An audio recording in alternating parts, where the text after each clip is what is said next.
Soil is made up of sand, silt, and clay. Those are the three particles. I have found that areas that have a little bit higher clay content and or hold moisture a little bit better um, are good. If you've ever walked through mud and you don't understand aerobic and anaerobic activity, if you've ever walked through mud and it's got a little bit of a funky smell to it, don't go there. But if you do have a place on your farm that for whatever reason there seems to be a little bit of moss or there seems to be a little bit of nut sedge or there's some almost wetland aquatic looking vegetation that grows there, anywhere that soil is shaded, it has cover, and it continues to hold moisture more days than it does not, are the best places to establish large mineral sites.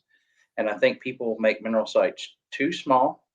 I think people expose them to the sun to where it makes them hard really quick.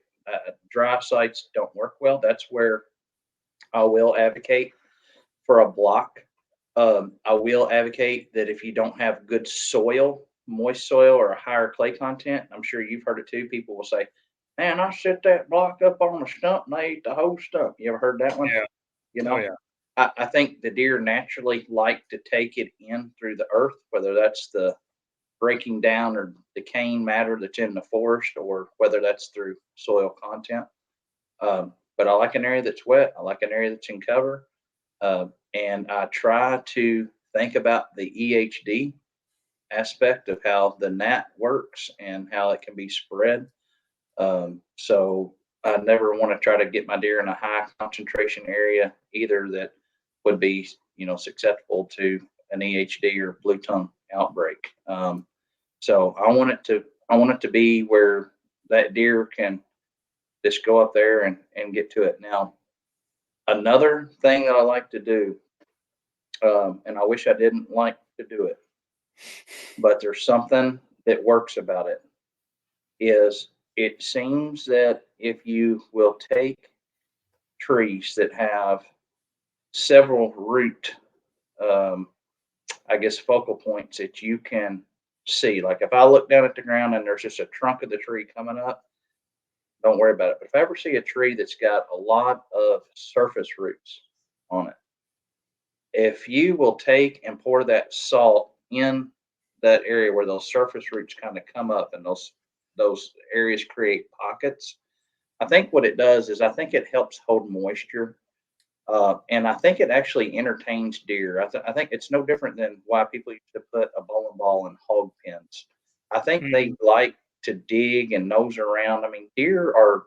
I mean, they just don't walk around all day and saying, "Hey, I don't want to get shot." I mean, watch fawns. I mean, they just run, they play, they'll do Yeah. sprints, they'll do circles. Big personalities. Yeah, and I just think there's just something about the clawing and the digging. I just think it entertains them. I just think it keeps them around longer too. Um, and that's something that I found. I like using stumps. Rotten stumps that are cut off. They tend to hold stuff really well. I like those areas around creeks and ponds.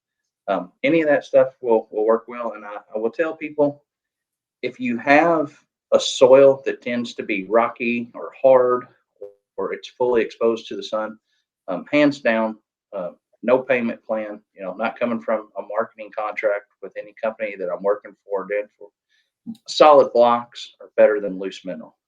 And areas that you have moist soil and the deer can dig and get down in there and kind of root around and get the mineral, the loose is better tenfold. And on a mineral plan, folks need to remember that as soon as their November, December firearm season's over, depending on which part of the country they're in, you need to go ahead and when you're going shed hunting, you need to be putting mineral out. Just always remember that. But started at the first of the year, start in January.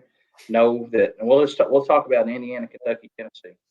Just remember that March you're going to start seeing some activity as things start to warm up, spring peepers and all that. But April, May, June, July are your main months that they're just absolutely going to attack it. in this core area of southern Indiana, Kentucky, Tennessee, Missouri.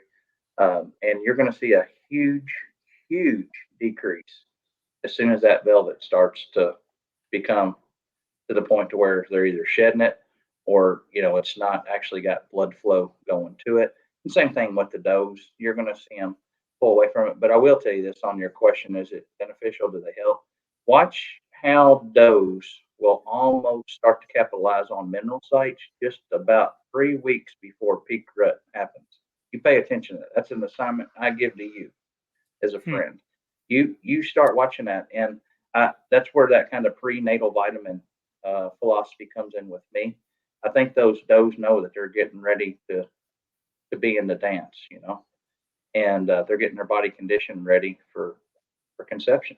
Man, if you like that clip, that full episode is right here.